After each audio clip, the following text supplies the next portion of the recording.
Hindi audio book अमीर बनने का नया विज्ञान बाई बेलेस्डी बैटल। लेसन 4 विज्ञान का पहला सिद्धांत। विचार ही एकमात्र ऐसी शक्ति है जो निराकार तत्व से मूर्त दौलत पैदा कर सकती है। वास्तव में मूल तत्व सिर्फ विचारों के अनुसार ही गतिशील होता है। मूल तत्व में किसी विशेष प्रकार के विचार व आकार पैदा कर देते हैं, और इसका मतलब यह है कि आप प्रकृति में जो भी आकार और प्रक्रिया देखते हैं वो मूल तत्व में किसी न किसी विचार की दिखने वाली अभिव्यक्ति है। जब निराकार किसी आकार के बारे में सोचता है तो यह उस आकार में बदल जाता है। जब यह गति के बारे में सोचता है तो गति में बदल जाता है।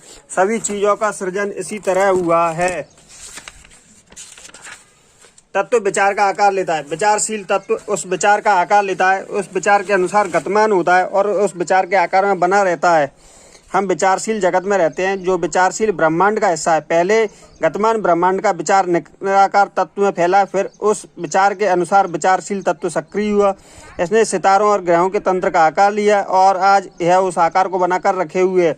हालांकि इस काम में सदियां लग सकती हैं, लेकिन सूर्य और ग्रहों के घूमते तंत्र के विचार की वजह से ही इनका तत्व इनका आकार लेता है और विचार के अनुसार उन्हें गतिमान करता है। धीरे धीरे बड़े बड़े शाहबलूत वृक्ष के विचार की वजह से ही यह गतिमान होता है और उस वृक्ष को उगा देता है। निराकार तत्व सृजन करते समय गति की पूर्व स्थापित परंपराओं के अनुसार सक्रिय होता है। दूसरे शब्दों शाहबलूत वृक्ष का विचार तुरंत बड़े पेड़ को पैदा नहीं कर देता, यह तो उन प्रक्रिया को गतिमान करता है जो विकास की पूर्व स्थापित परंपराओं के अनुसार पेड़ों को पैदा करती है। आकार का हर विचार जिसे विचारशील तत्व में रखा जाता है उस आकार का सृजन करता है, लेकिन ध्यान रहे रचनात्मक प्रक्रिया विकास और कर्म की पूर्व स्थापित परंपराओं के अनुसार ही चलती है। एक और उदाहरण देखें, जब निराकार तत्व पर मकान की किसी खास शैली के विचार की छाप छोड़ी जाती है तो वह मकान तुरंत नहीं बन जाता। निराकार तत्व तो अर्थव्यवस्था और समुदाय में पहले से कार्यरत ऊर्जाओं को उस दिशा में सक्रिय कर देता है जिससे मकान जल्द से जल्द बन जाए। लेकिन मान लें ऐसा कोई तरीका परंपरा उपलब्ध ही न हो जिसके माध्यम से सृजनात्मक ऊर्जा काम कर सके, तब क्या होगा? ऐसी स्थिति में मकान सीधे मूल तत्व से आकार लेगा। यह जैविक और निर्जीव जगत की धीमी प्रक्रियाओं की प्रतीक्षा नहीं करेगा। मानवीय विचार तत्व में आकार लेते हैं। आकार का कोई विचार जिसकी मूल तत्व पर छाप छोड़ी जाए अनिवार्य रूप से आकार को पैदा करता है। सभी लोग विचार करते हैं और इंसान के हाथ से जितने भी आकार बनते हैं उनका अस्तित्व सबसे पहले विचारों में होता है। हम कोई चीज़ तब तक नहीं बना सकते जब तक कि पहले उस चीज़ के बारे में न सोच लें। अब तक मानवता के सारे प्रयास पहले से मौजूद चीज़ों को बदलने और उनमें संशोधन करने तक ही सीमित रहे हैं। लगभग हर इंसान मौजूदा आकारों को श्रम या मशीनों से दोबारा करता है या उनका रूप बदलता है। जब लोग किसी आकार के बारे में सोचते हैं तो प्रकृति में पहले से मौजूद आकारों से सामग्री लेते हैं और उस सामग्री का रूप बदलकर अपने मन में मौजूद आकार की छवि बना लेते हैं। हम में से अधिकतर तो इस बारे में सोचते भी नहीं है क्या हम निराकार तत्व पर अपने विचारों की छाप छोड़कर सीधे उसी से चीज़ें पैदा कर सकते हैं। हम सपने में भी यह नहीं सोच पाते कि हम भी वही कर सकते हैं जो संसार के रचयिता को करते देखते हैं। मैं साबित करना चाहता हूं कि हम ऐसा कर सकते हैं और मैं इसका बुनियादी तरीका भी बताऊंगा। हम 3 बुनियादी कथनों से शुरुआत करते हैं। सभी चीज़ एक ही मूल निराकार तत्व से बनती हैं। अलग अलग दिखने वाली सभी तत्व वास्तव में एक ही तत्व के भिन्न संस्करण हैं। प्रकृति में पाए जाने वाले सजीव और निर्जीव आकार बस उसी तत्व के भिन्न भिन्न आकार हैं। तत्व में रखे गए विचार उस विचार में मौजूद आकार को पैदा करते हैं। यह स्पष्ट है कि अगर कोई इस मूल प्रज्ञावन तत्व तक कोई विचार पहुंचा सके तो अपनी मनचाही चीज़ का सृजन कर सकता है। आप पूछ सकते हैं क्या मैं इन कथनों को सही साबित कर सकता हूँ? विस्तार में जाए बिना मेरा यह जवाब है कि मैं ऐसा कर सकता हूँ, तर्क से भी और अनुभव से भी। आकार और विचार के अवलोकन से पीछे बढ़ते हुए मैं तर्क द्वारा एक मूल विचारशील तत्व तक पहुंचा, फिर उस विचारशील तत्व से आगे बढ़ते हुए इस निष्कर्ष पर पहुंचा कि इंसान में उस चीज़ को पैदा करने की शक्ति होती है जिसके बारे में वह सोचता है। पिछले अनुच्छेदों में मैंने यही बताया। यह तर्क प्रयोग में भी सही साबित होता है। यह मेरा सबसे ठोस सबूत है। अगर कोई इस पुस्तक को पढ़ने वाला एक व्यक्ति इसमें बताए गए रास्ते पर चलकर अमीर बनता है तो यह मेरे दावे के सही होने का सबूत है। और इस पुस्तक को पढ़ने वाला हर व्यक्ति इसमें बताए गए रास्ते पर चलकर अमीर बन जाता है तो यह पक्का सबूत है। यह तब तक सही है जब तक कि यह प्रक्रिया अपनाने के बावजूद कोई व्यक्ति असफल न हो जाए। यह सिद्धांत तब तक सच है जब तक कि प्रक्रिया असफल न हो, और प्रक्रिया का असफल नहीं होगी, क्योंकि जो भी व्यक्ति ठीक उस तरह काम करेगा जैसे इस पुस्तक को बताया गया तो वह अवश्य अमीर बनेगा। क्या सोचना है या सीखना ही कुंजी है। मैंने कहा कि लोग एक विशेष तरीके से काम करके अमीर बनते हैं। उस तरीके से काम करने के लिए लोगों को एक विशेष तरीके से सोचना होगा। हमारे काम करने का तरीका हमारे सोचने के तरीका का सीधा परिणाम है।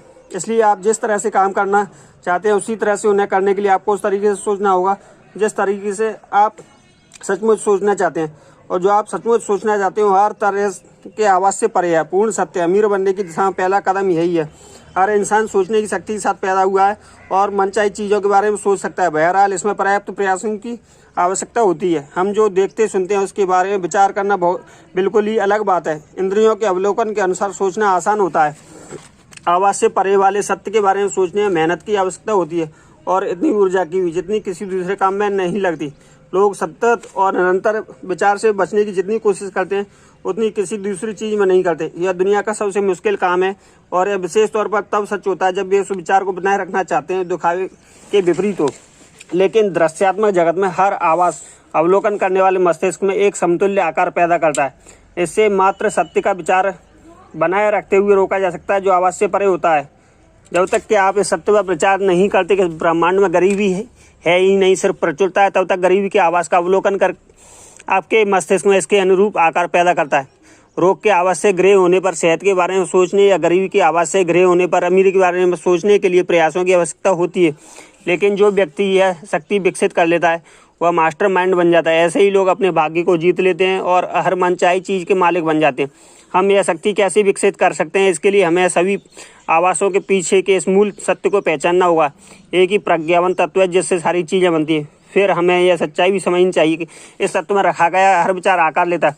कोई भी इंसान इस तत्व पर अपने विचारों की छाप छोड़ सकता है। इसके बदले उसके विचार साकार होकर दिखने वाली चीज़ों में बदल जाएंगे। यह एहसास होने के बाद हमारी सारी शंका और डर दूर हो जाती है, क्योंकि हम जाते हैं कि अपने विचारों से ही हम वह पैदा कर सकते हैं जिसे हम पैदा करना चाहते हैं, वह पा सकते हैं जो हम पाना चाहते हैं, वह बन सकते हैं जो बनना चाहते हैं। इसकी आदत डालना अनिवार्य है। आपको ब्रह्मांड की सभी अवधारणाओं का एक और रखकर इस विचार पर तब तक सोचना चाहिए जब तक कि आपके दिमाग में आदतन विचार के रूप में स्थायी तौर पर स्थापित न हो जाए। यह कथन बार बार पढ़ें, इनके हर शब्द को अपनी स्मृति में बैठा लें और उन पर तब तक चिंतन मनन करें जब तक कि आपको उन पर पूरा भरोसा न हो जाए। अगर मन में शंका आए तो उसे दरकिनार कर दें। इस विचार के विरुद्ध दिए जाने वाले तर्कों को कतई न सुनें। उन गिरजाघरों या व्याख्यानों में ना जाएं जहाँ विपरीत विचार सिखाए जाते हैं। ये पत्रिकाएं या पुस्तकें ना पढ़ें जो कोई अलग विचार सिखाती हैं। अगर आपकी समझ, विश्वास या आस्था बढ़ जाएगी तो आपके सारे प्रयास बेकार हो जाएंगे। यह न पूछे कि ये बातें सच क्यों हैं, यह अनुमान भी न लगाएं कि वे कैसे सच हो सकती हैं। फिलहाल तो बस उन पर विश्वास करें। अमीर बनने का विज्ञान इस बुनियादी विचार की पूर्ण स्वीकृति से शुरू होता है। सारांश: सारी चीज़ें एक ही प्रज्ञावन तत्व से बनी है। यह तत्व अपनी मूल अवस्था में ब्रह्मांड की सभी खाली जगहों में मौजूद है और उन्हें भरता है। इस तत्व पर छोड़ी गई विचार की छाप उस चीज़ को पैदा कर देती है जिसकी छवि विचार में मौजूद होती है। इंसान के हाथ से जितने भी आकार बनते हैं उनका अस्तित्व पहले विचारों में होता है। हम कोई चीज़ तब तक नहीं बना सकते जब तक कि पहले उस चीज़ के बारे में न सोच लें। कोई भी व्यक्ति विचार के जरिए चीज़ों को आकार दे सकता है और उस विचार की छाप निराकार तत्व पर छोड़कर उस चीज़ का सृजन करवा सकता है। हर तरह के दिखावे और आवाज़ से परे मन चाहे विचार में सत्य को बनाए रखना ही कुंजी है। धन्यवाद।